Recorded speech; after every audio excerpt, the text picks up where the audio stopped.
Okay, so I am joined by Angela Nagle, who is author of the new book Kill All Normies.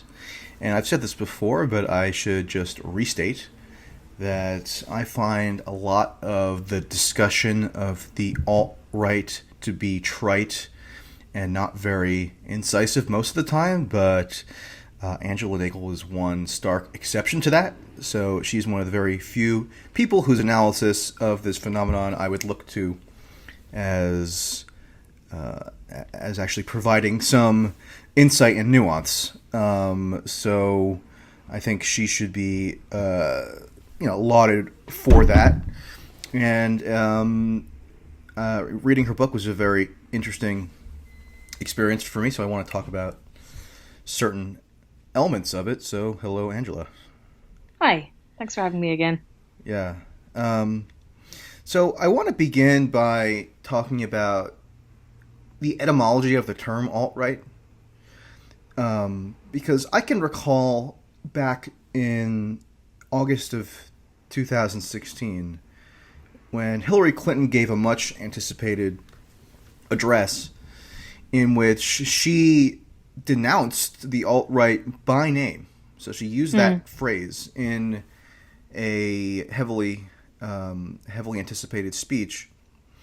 And I remember my reaction at the time being, well, perhaps she's correct to identify that there are certain very unseemly and even racist elements that have glommed on to, the Trump candidacy. But at the same time, to me, it seems a little almost farcical and maybe gives them too much credit to elevate them into this kind of public enemy number one status, given that, she's talking principally about online trolls and people on Twitter who, it should be said, the people who are now identified as alt-right, they made it a conscious strategy to exaggerate their own significance and to try to intrude into the consciousness of journalists on Twitter who spend all day on Twitter. And that had the effect of sort of maybe unjustly amplifying their position. And it seemed to me when Hillary Clinton did that, it almost had a reifying effect in that it kind of gave these disparate elements who vaguely situate themselves under the banner of alt-right, it gave them an internal coherence almost. And it allowed them to sort of group more formally into an actual political formation. It actually reminds me a little bit of there's this big argument going on now about the word socialist, and people are saying, well, Bernie isn't a socialist, a revolutionary socialist or whatever.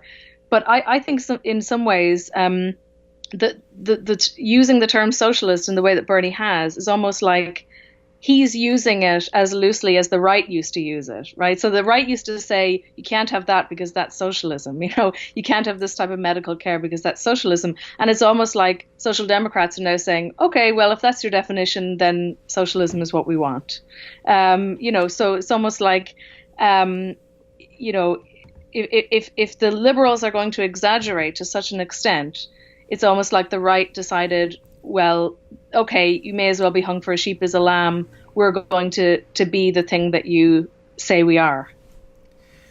Yeah, I think that seems like a very apt analogy. And I can even remember, speaking. I spoke. I remember I was speaking to somebody who was a college-age conservative, who said that he didn't identify as, and this was actually in person. It's just by happenstance. And he told me that he actually didn't identify as alt-right, but, given how crazy he perceived the alt-right phenomenon making liberals, he was going to maybe give it more credence. So, I don't know.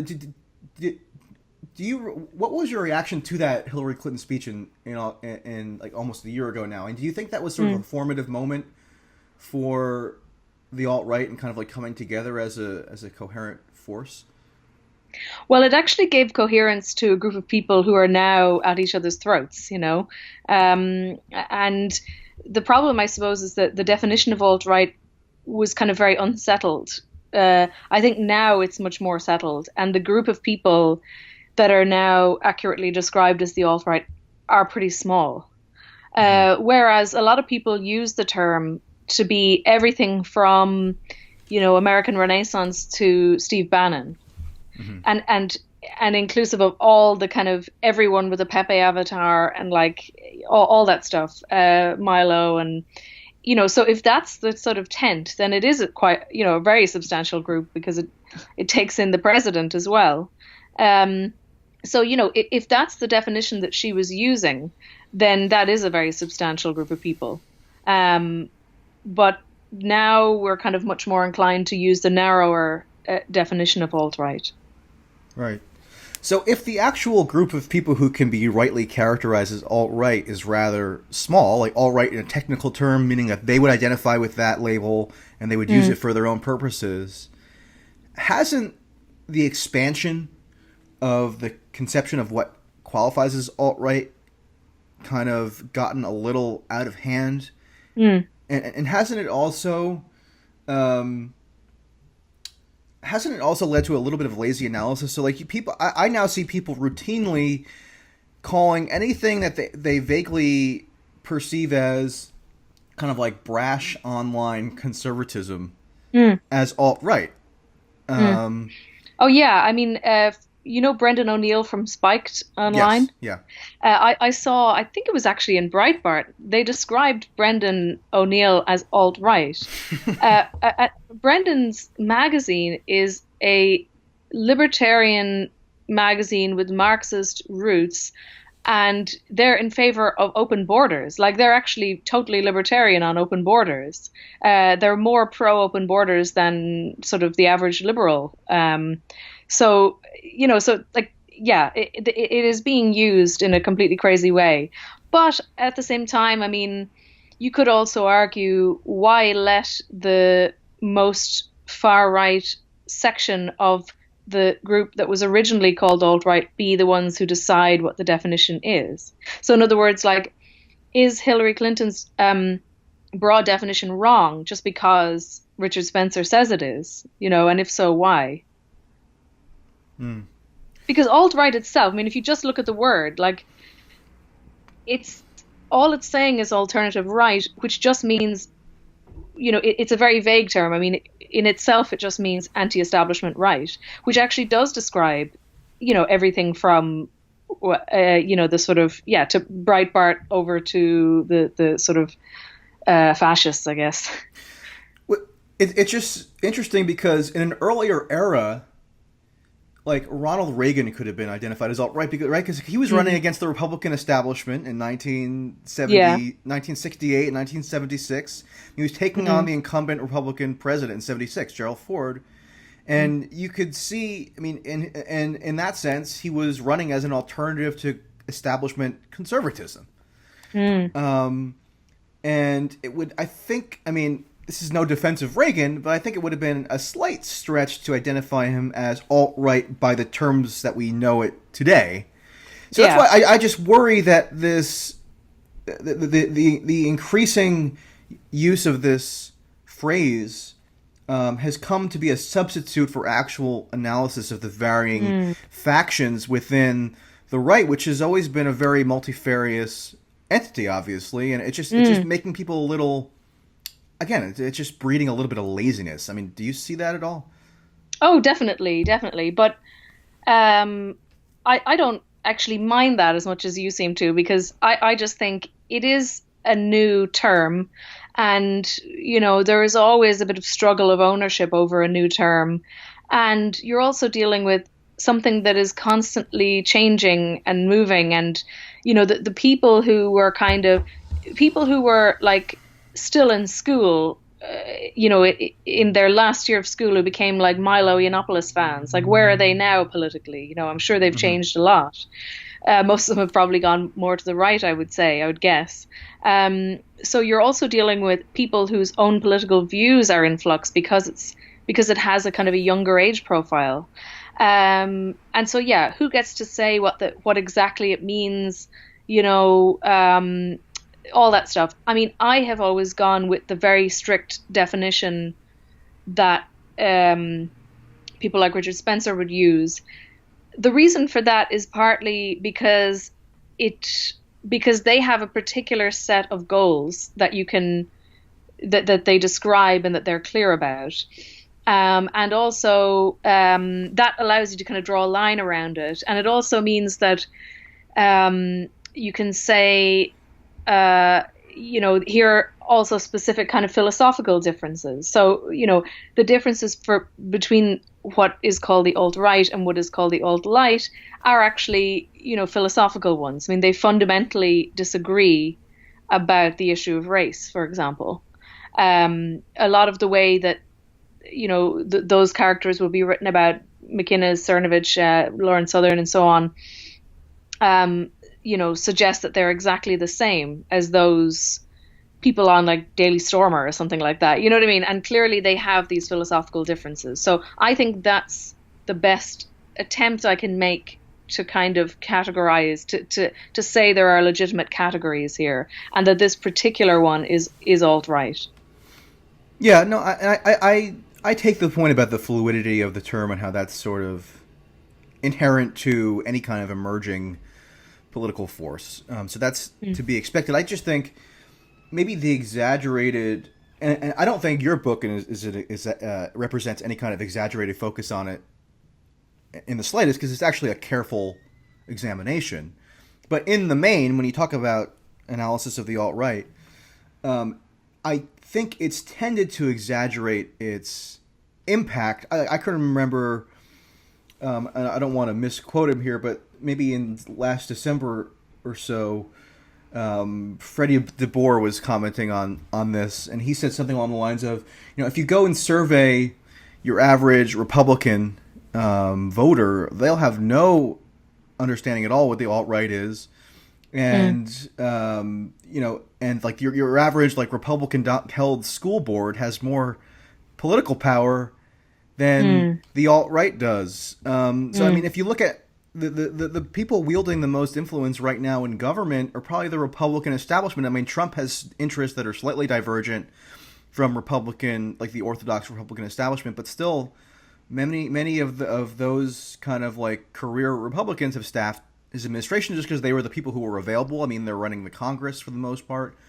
So to me, it almost sometimes strikes me as the emphasis on the alt-right has served to elevate an enemy in the minds of liberals and the left that actually isn't all that influential in terms of the actual levers of power.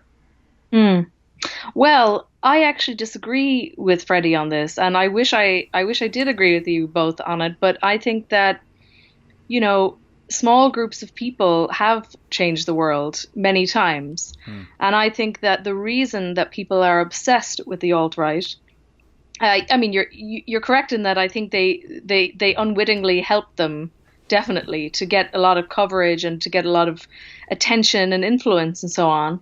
But I have kind of more an intuitive sense than anything else that there is something of a kind of vanguard about them. So we're right in the middle of this kind of real crisis of liberalism. And, there is kind of an absence of political vision. Certainly there has been for in recent years.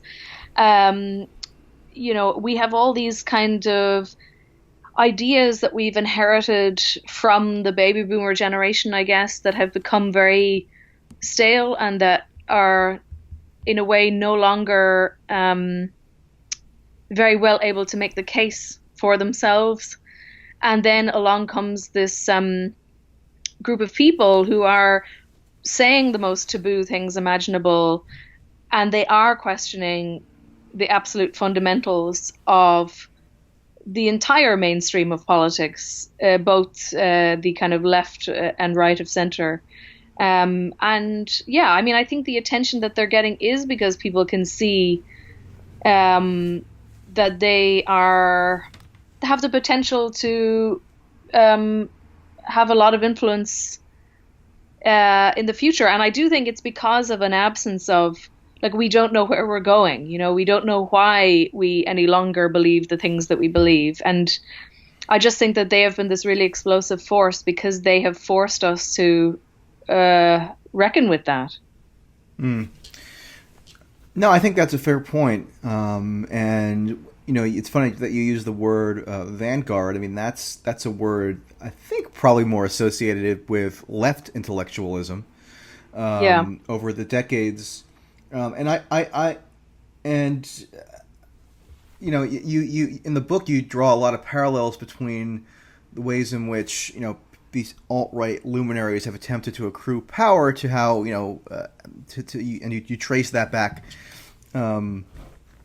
to how, you know, left intellectuals have sought influence and power over the years.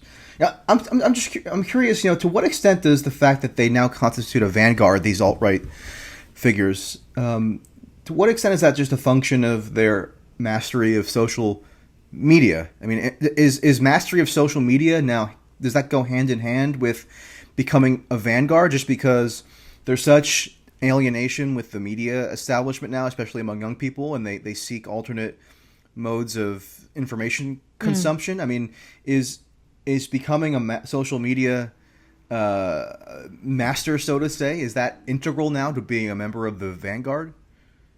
Yeah, I think it probably is. I mean, that's also, um, undoubtedly, I mean, one of the things I talk about in the book is like, it's been such an obsession of the left for years. The media has been such an obsession of the left for years. And, Chomsky's influence was enormous. And obviously Gramsci's influence was enormous. And there was always this, people on the left have for a long time been very suspicious of the mainstream media, maybe even conspiratorial. And there was this idea that you had to create alternative media. And then basically what happened was when Trump got elected and everyone was kind of flailing around trying to desperately find like what is going on, who are these people, why do they have these massive social media networks that I wasn't even aware of. Then people started realizing, yeah, there was this entire alternative media there. And if you had never gone down that rabbit hole, you may not have even been aware of its existence, But the world of like online conspiracies and the whole, if you watch one of these videos, you then get them recommended to you forever, and you end up. Lots of people describe this, and you end up spending like 6 hours watching like one of these kind of alt-right YouTube guys. Yeah. Yeah. Well, I mean, the right has long had an obsession with the media as well. I mean, Andrew Breitbart, he pioneered this idea that conservatives have to develop their own media ecosystem so that they can have an effect on the culture, and then politics is downstream from culture is sort of the mantra that they promoted. And that instinct goes back decades. I mean, Fox News was founded in 1996 to be, in part a bulwark against what conservatives saw as this monolith of liberal opinion that dominated mainstream media. And there was always a kernel of truth to their critique. I mean, they would always exaggerate it as if, left-wing radicals were like running NBC, which was never accurate. Yeah. But they were right that there was sort of like a generic social liberalism Yes. that was dominant in those circles. Oh, definitely. And they were right to say that there was probably a large market that could be tapped into for alternate media. So Fox News was an incarnation of that. I mean, the Drudge Report going back to the 90s. Then you have Breitbart, Andrew Breitbart, who founded, his kind of like constellation of websites, I think in the mid 2000s. And now the current iteration of that are, I guess, these sort of alt-right social media powered personalities who have their own like YouTube and Twitter and Reddit kind of elements. So I think there's a long history of this. Oh yeah, definitely. But also, I mean, we know that the stuff that people look at online is often kind of taboo stuff, because it's private and because it's not like going into the family like sitting room and watching a TV or whatever. So that's the place where people are going to, out of a dark fascination, watch these kind of things. I mean, I've obviously watched countless hours of like Red Ice and all these kinds of shows. What show is that? Red Ice. It's it's an alt-right show basically, but it's like a YouTube, like they have a podcast and they have make videos and stuff like that, but they do these kind of propaganda videos essentially about how we're being invaded and stuff like that, and they're very they look very nicely shot, and they're kind of well produced and everything, I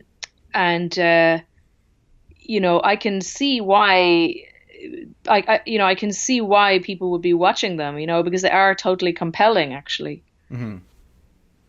Yeah, that's something that I think liberals tend to be remiss at acknowledging, that there's like something kind of darkly compelling about a lot of this so-called content. And that's not a normative statement. I mean, obviously, if you look at the substance of what's being conveyed, a lot of it is repellent.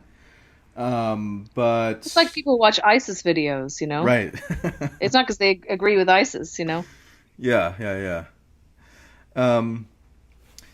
So, again, you talk about how the I guess one of the controversial theses of your book. I don't find it controversial, but others have. I think it's accurate.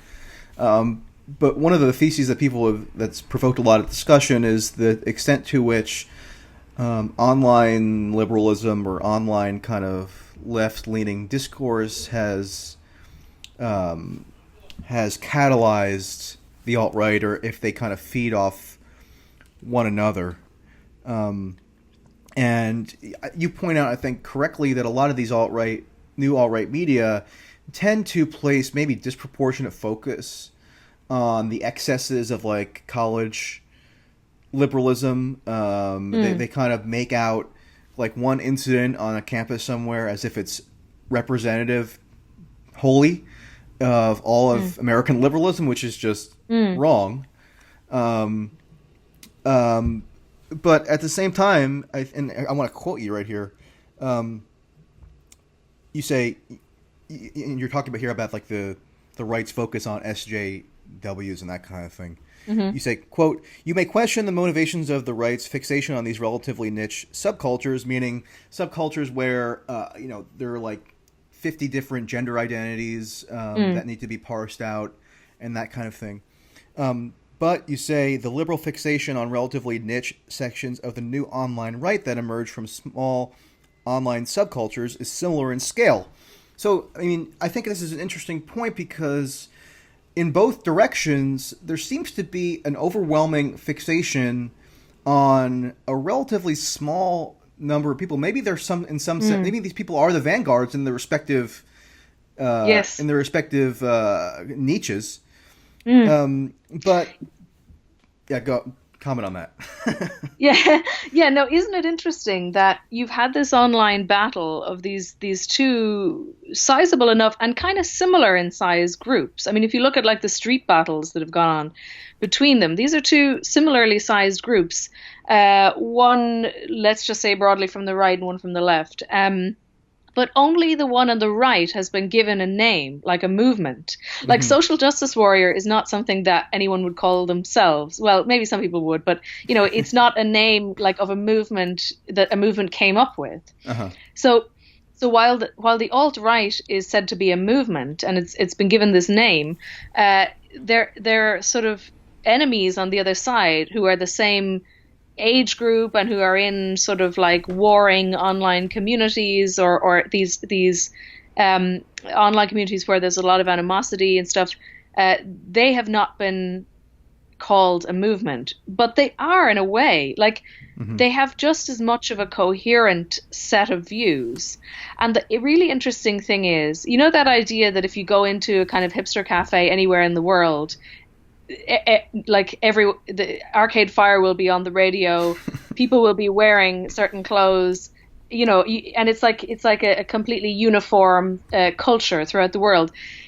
These guys are like the same. Arcade Fire is a little too normie at this point. Yeah. But that's the reason I'm thinking of that is because I was in one the last time I was in New York, and an Arcade Fire happened to be on the radio, and I was thinking like, wow, this is so generic. Like, this is. And by the way, I like Arcade Fire, so I'm not condemning anyone.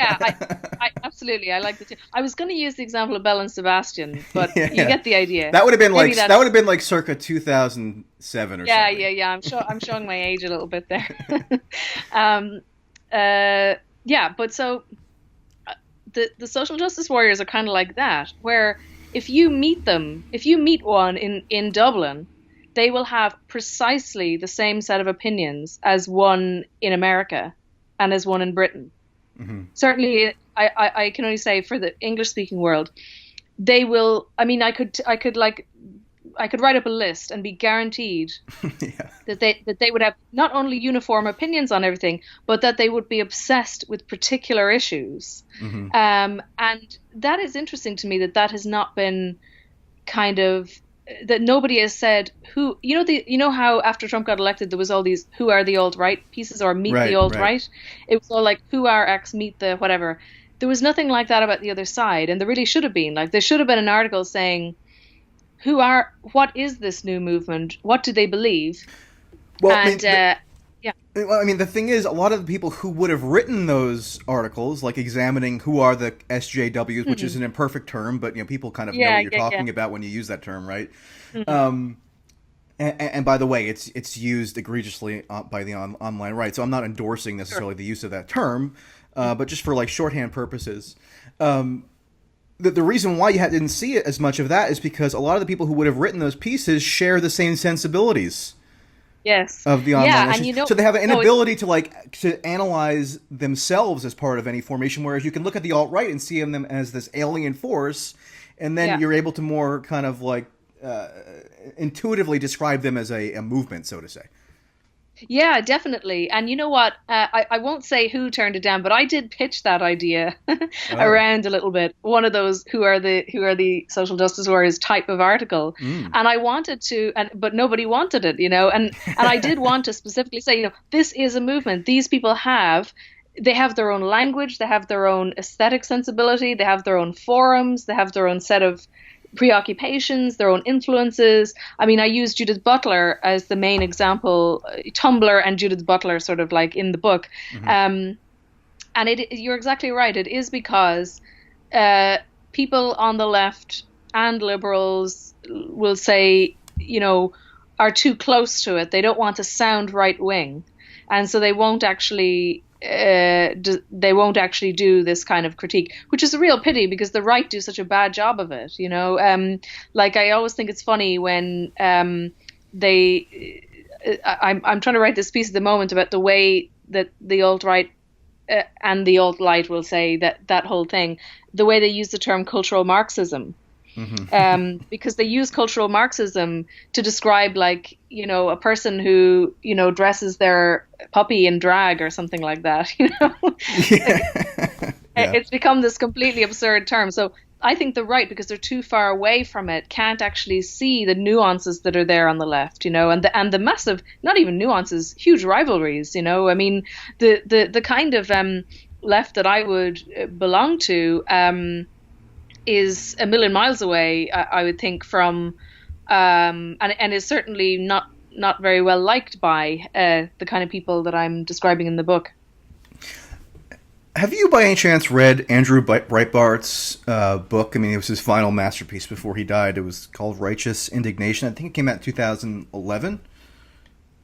I've read a couple of excerpts, but I have not read the whole thing. Okay, I mean, I would recommend that you read it just because, I mean, this idea of cultural Marxism, or it's sort of like an oversimplified version of cultural Marxism, that was expounded in Andrew Breitbart's book as sort of like his central point. That the NBC News and CBS and the New York Times and NPR are all like stealthily using cultural Marxism to brainwash the masses. Mm. And I think his influence has been profound on the contemporary alt-right. I mean, a lot of them look to him as sort of like they're almost like savior figure. I mean, who's who died for their sins. Mm-hmm. And a lot of what we would now call alt-right behavior, online behavior, trolling, and that kind of thing. If you just went back one election cycle to 2012, they would have just been like the Breitbart acolytes, meaning acolytes of Andrew Breitbart himself. Yeah. And obviously he created the platform, which ended up morphing into the alt-rights, one of the platforms associated with the alt-right. But yeah, I just think his... And he was also interesting because he wasn't a religious conservative by any stretch. I mean, I actually met him at a CPAC. So CPAC is like the main... It's like a conservative gathering every year in Washington, D.C. That's largely for, young conservatives, but not exclusively.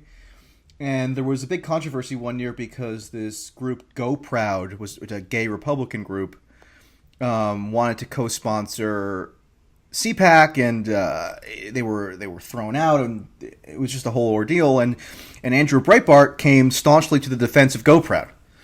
So he went to their social event, and that's where I met him. He was sort of like a blinkered, frenzied type of person, but he ended up being very influential. But he was not on the religious right at all, and he actually sort of scorned the religious right, meaning or the Christian right more specifically. So I think he's definitely a very much a precursor to all this, not just because he laid the logistical groundwork for the emergence of a Breitbart, but because he also had espoused principles now which you see on the rise today.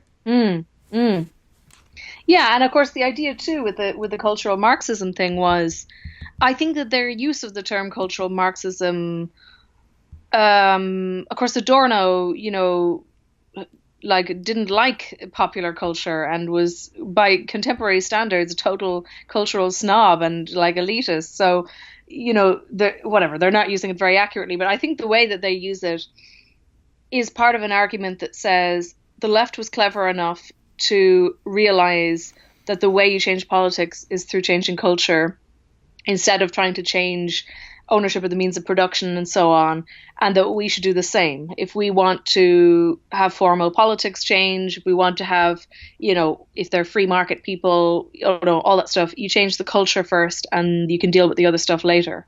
And in particular, now because demographic patterns have become the main preoccupation of the right, I think a lot of them have concluded, look, we may not be that happy about gay marriage, but we can live with all that stuff as long as we change the immigration thing. Right. Yeah. And it's just sort of ironic because the Christian right the vanguard of the Christian right have sort of accommodated themselves to Trump and his broader movement, even though, he doesn't seem to be especially interested in actually furthering their principles in the slightest. So that's sort of an indictment of the Christian right's political strategy. Actually, they thought they did a similar thing with George W. Bush as well, who was actually an evangelical conservative, or an evangelical Christian anyway. And even then, their interest didn't end up getting furthered all that much under Bush either. So that's why I think now you see among Christian conservative intellectuals this idea that maybe they should go they should revert back to their political stance prior to around 1980. So around in the late 70s is when they kind of when the moral majority came about, and when these kind of organized Christian conservative interest groups ended up gaining a lot of influence. And now I think you see them reverting to form where they're saying we have to just kind of withdraw from politics. It's just not worth it. So I want to talk a little more about this, how online liberalism has perhaps fed into the alt-right. And I want to just quote here a sentence that you write in the conclusion of the book, which is pretty devastating, I think. I mean, you're talking about this grand college tour that Milo had gone on, which received a lot of attention, and I just want to read out what you write here, because I think this is really crucial for people who identify as on the left to really internalize and mull over and try to figure out the causes of. So you say, when Milo challenged his protesters to argue with him countless times on his tour, he knew that they not only wouldn't, but that they couldn't. They come from an utterly intellectually shut down world of Tumblr and trigger warnings and the purging of dissent in which they have only learned to recite jargon. You go on, his tour painfully exposed the deep intellectual rot in contemporary cultural progressivism, and it found itself completely unable to deal with the challenge coming from the right. Now, I mean, that should make anybody who's interested in left politics despair. What's the reception to your critique along those lines been? Oh, wonderful! I definitely had to use my some very strict Twitter settings to not have to look at the response to it. But which I should probably emulate too, by the way, because it's becoming to not be worth it. But go on. Yeah. They just said that I'm right wing, and that I'm either just right wing or I'm crypto right wing, and that I don't care about people with PTSD, and that that kind of thing. And they just they're just doing exactly they're acting out exactly what I'm describing. I mean, who would any of these people be able to go up against and win an argument with, Yeah. And the idea that you would be accused of being crypto right-wing for rendering that criticism is just like doubly depressing. Any vibrant intellectual movement is supposed to not just tolerate but encourage like internal criticism. And it seems like there's this hostility to internal criticism and this kind of instinctive drive to cast it as somehow, right wing.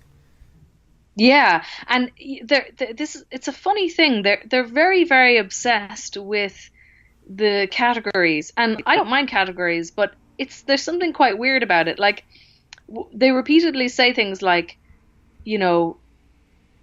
like people. They'll use some example of something I've said, and then they'll show someone on the right who said something similar, right? So let's say, I'll give you a hypothetical. I say these people were not smart enough to challenge Milo. Milo would probably agree with me on that, right? So they would conclude, so therefore Angela and Milo are the same.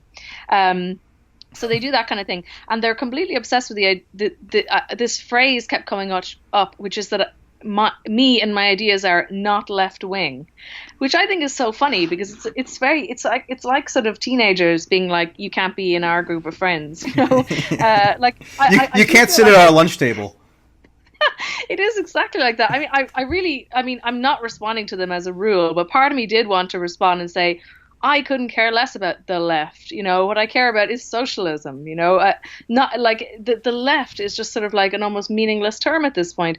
That loads of people who I completely despise politically are on the left. Right. So they can call me not the left all they want. It doesn't. I'm perfectly fine with that. Yeah, I mean, and the fact that they would respond in that way, I mean, just I think shows that guilt by association is increasingly becoming a problem, especially in online discourse, because it's so easy to now, like, if somebody says something that you dislike and you maybe can't rebut it on the merits, because of the way online discourse operates, it's very easy to find somebody who is reprehensible, maybe espousing a similar position, and using that as a means to discredit the person that you initially wanted to rebut. And I think, you see that constantly online now, and I think it's kind of degrading political discussion. Oh yeah, I mean, the last couple of days I've been watching loads and loads of footage from the archives of the Firing Line, William F. Oh, Buckley's show. I've been doing the exact same thing because they just uploaded a bunch of them, right? Yeah, that must be it. Yeah, yeah. And, I watched the Firing Line with Andrea Dworkin after because you referenced that in the book. Yes. So I actually watched that episode, and it was almost unfathomable to imagine that happening today. Oh yeah.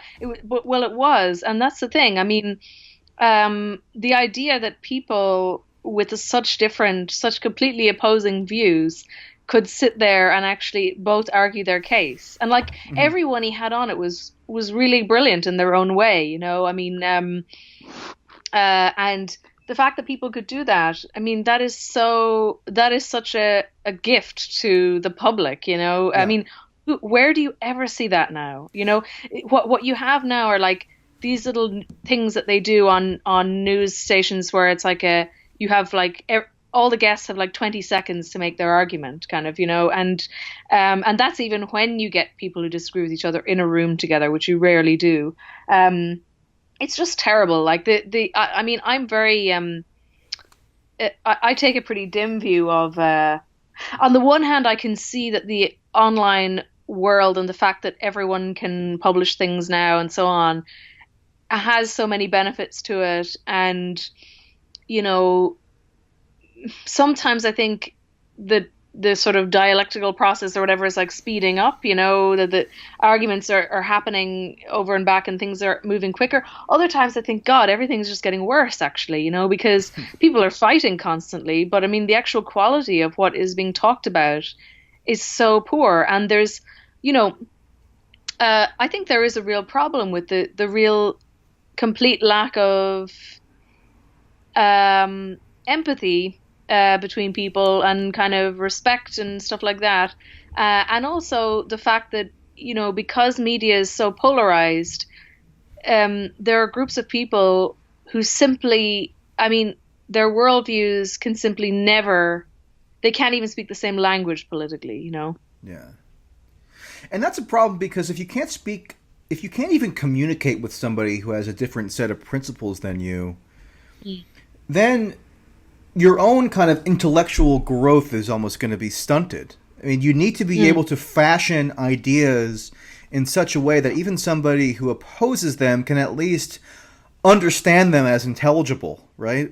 So one thing that you're taught in philosophy 101 is that, you know, to formulate an argument isn't necessarily to endorse that argument, and you need to be able to at least, you know, follow a logical train so that you can communicate effectively and not just getting lost. I mean, one reason why I think it wouldn't be viable to have, you know, the equivalent of William F. Buckley and an Andrea Dworkin on the same program now is because, and I see this constantly, you know, simply having somebody on.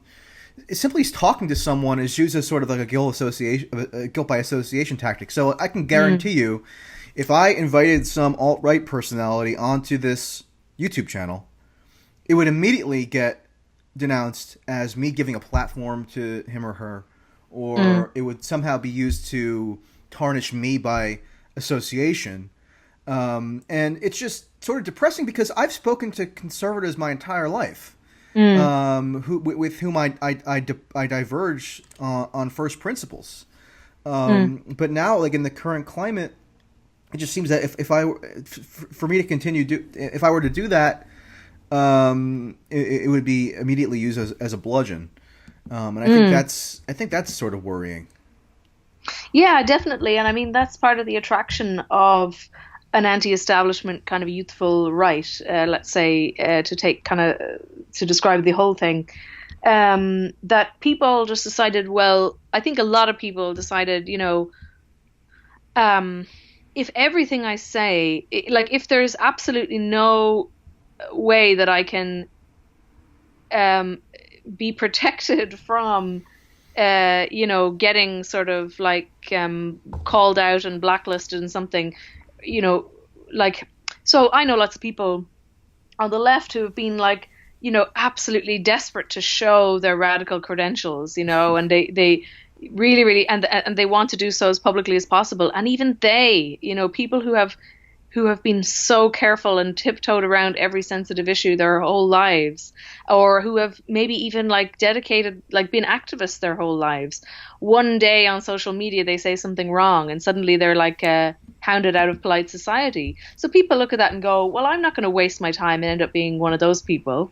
I'm just going to say whatever I feel like and they're going to attack me anyway. So yeah. And one I example, think that's part of the attraction of the right. and one example you gave of that was Germaine Greer in the book.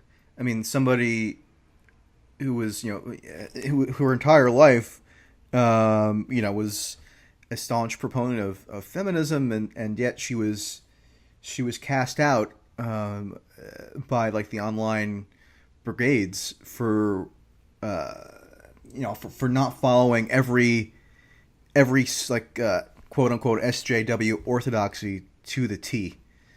And that was an indicator of a very unhealthy climate, and it's not surprising that people should look for the most extreme alternative to that Yeah, I mean, yeah, and it's not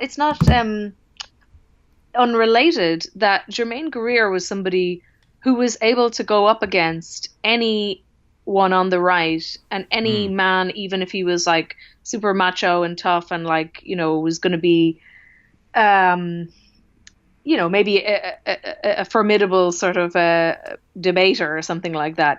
Like Germaine Greer was able to do that, and she was very she had this kind of really broad knowledge. Like I kind of fear I'm repeating myself a lot because I always give this example to people, but I love the footage of Germaine Greer at the town hall debate with Norman Mailer. It goes up and down on YouTube. Somebody keeps taking it down and it goes back up again. But if it's up, I would urge everyone to watch it, because watch it and ask yourself who in the contemporary wave of feminism could actually do what she did and say the things she said. She was incredibly confident. She she also debated Buckley in I think the Oxford Union at another point, was brilliant at that too. But she gave this incredible speech, which was like about cathedrals, and about the ego of artists. And, she took this like extraordinarily broad view that showed this kind of really, a learning that suggested that she was very interested in history and that she was interested in ideas and that, all that kind of stuff. I mean, now, oh my God, like, Jesus, I mean, now the equivalent, and she was only about 30 at the time, I think. Huh. The equivalent now, what would they be getting their ideas from? Secondhand Judith Butler and a bit of BuzzFeed and a bit of Salon and, like, and I just can't see them getting up and giving this like totally amazing, like abstract sort of speech about the artistic ego of people who design cathedrals, Yeah, even I think of Christopher Hitchens, who came from a different vantage point, obviously, but he gained a huge following because he was able to go around. I mean, he famously said that he would debate anybody. And he would defend his views in front of any audience. And he definitely had a huge breadth of knowledge, ranging from history to philosophy to even theology.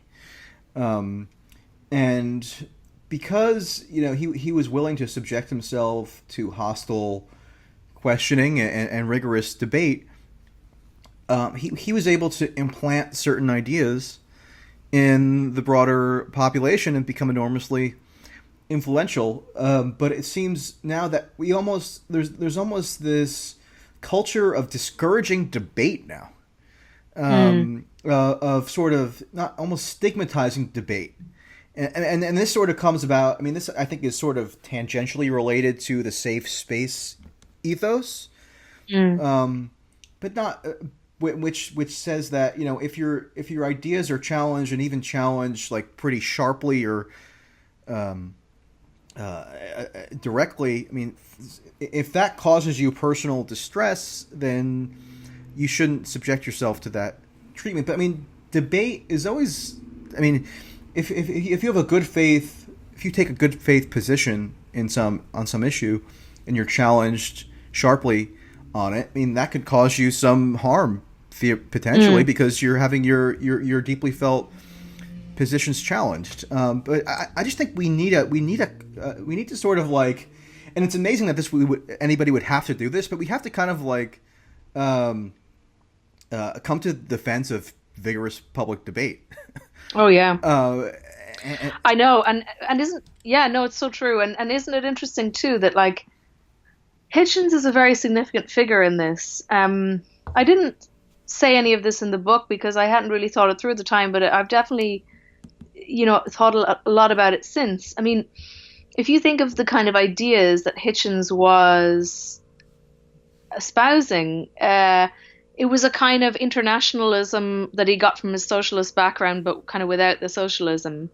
His brother Peter, who you had on your show, said that like Christopher basically replaced socialism with American kind of democracy, a secular kind of and so had an almost kind of like Soviet Union style thing, but with America spreading secularism and democracy around the world, that kind of thing. Maybe that's a bit unfair, but he, it is at least the case that like Hitchens stood for internationalism, universalism, cosmopolitanism, and those are exactly the ideas that are not being argued for now. I mean, who argues for those things now that you can think of public intellectuals who are around now in a convincing way? I mean, I think I think that there isn't really anyone, and I think that the devastation of all of the fact that those cosmopolitan intellectuals weighed in behind the war in Iraq and the various invasions in the Middle East,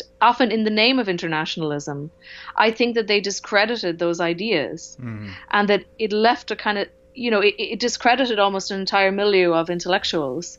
And there were lots of them in Britain as well, kind of similar kind of characters. Yeah, like Bernard Henri Lévy and people like that. They were all on board. Yeah.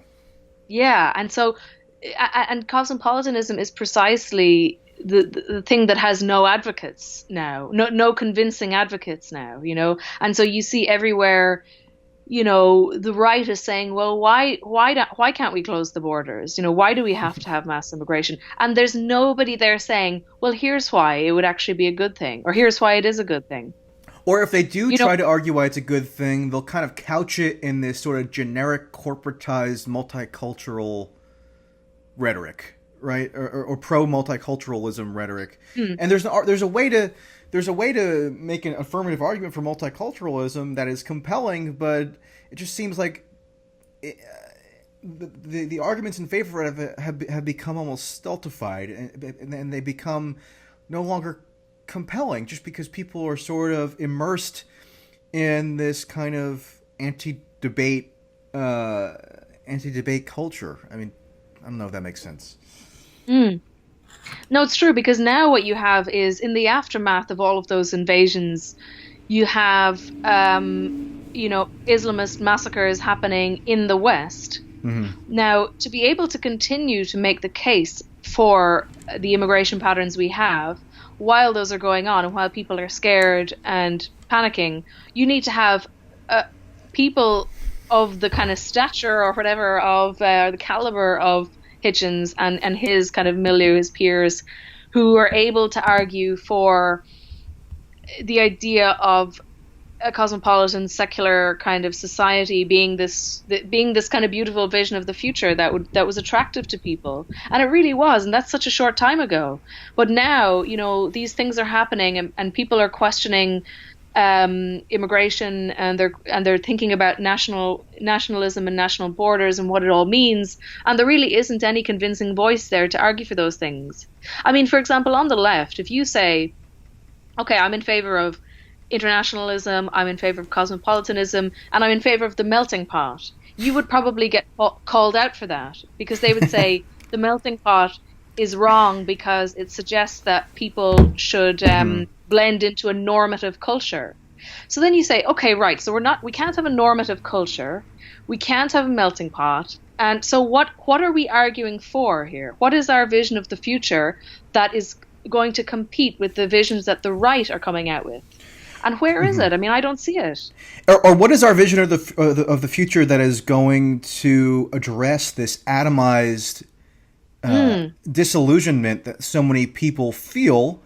And I think a lot of that does stem from the fact that, the melting pot maybe isn't working in the way that people might have envisioned years ago. I mean, there isn't, in parts of the country, a lot of like cross-cultural pollination. People do kind of insulate themselves in their own cultural cohort, which is, not necessarily wrong, but it does lead to a sort of societal disunion that I think breeds a lot of social problems.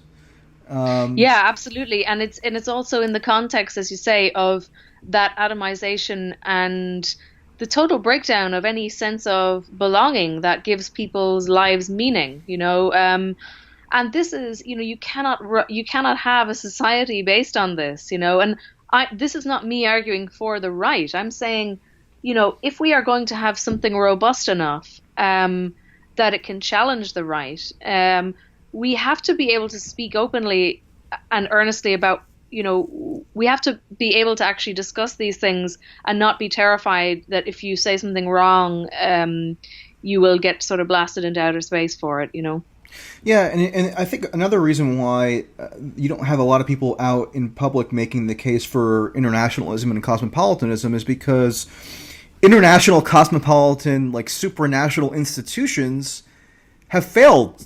I mean, look at the European Union. I mean, look at the discontent that supranational body has bred. Look at these international trade deals like NAFTA and the TPP, which Trump capitalized on to make a political argument. I mean, look at just international corporations, which seem to not have the interests of the common person in mind. I mean, maybe there's a way to make an argument for internationalism and cosmopolitanism that incorporates a critique of those bodies, and there most assuredly is. But I think in the popular conception, internationalism is almost synonymous now with these kind of like decadent ruling elite structures, which people don't want to associate with anymore. Yeah, definitely. I mean, and this is the context. I think one of the things, so my book was very much about the online culture wars, so it did focus on the kind of minutiae of little subcultures and things like that. But I generally think, because that's what the book set out to do. But I think in general, we should avoid just focusing on these things and instead see them as symptoms of much bigger, broader problems, which have to be solved. And solving them is not going to be something easy. I mean, I think I think the only way that they could be solved is for some kind of movement that doesn't really exist yet. I think the right will probably have, it is having a period of ascendancy and power, and its own flaws will become apparent, and something else will have to come after that. If you think of, I always give sort of like Irish parallels, but they are kind of interesting just to take something totally, to see a parallel from a completely different country and a different culture and so on. When I think of cosmopolitanism, I think of James Joyce. And, James Joyce was responding to a kind of the aftermath of what had been a very vibrant movement. So, right, you had like this cultural nationalist movement at the beginning of Irish independence, before and then after. And then, as always happens, like every intellectual movement, it seems to constantly go this way. It became insular. It became hegemonic. it attracted people who liked to be part of, who were maybe like very conformist in their thinking and so on, and it became completely stifling for people. Then after that, you had this wave of like cosmopolitan writers and stuff like that, and they felt like the Ireland that was created by the cultural nationalists became this totally stifling, insular, society in which, everyone sort of had to be a Catholic reactionary, and so in other words, like I do have faith that that the ideas that are ascendant right now, which are very much on the right, they will probably have a period of power, and then they will be replaced by something else. But what will they be replaced by? And the thing is, we have to have very serious conversations about what that will be. If you look at the demographic patterns that we have now, I mean, they would always point out that these kind of that Western societies are going to change profoundly as a result of the demographic patterns, and that's true. But so we have to say, why? What is that going to look like? What would be? What kind of society do we want to build? That will be able to be pluralistic and kind of universalist at the same time. All those things. Right. Well, that is a lot to chew on going forward. So why don't we leave it there for now? Please purchase Angela's book. They will include a link in the description box. This video. I think you will find it edifying viewers.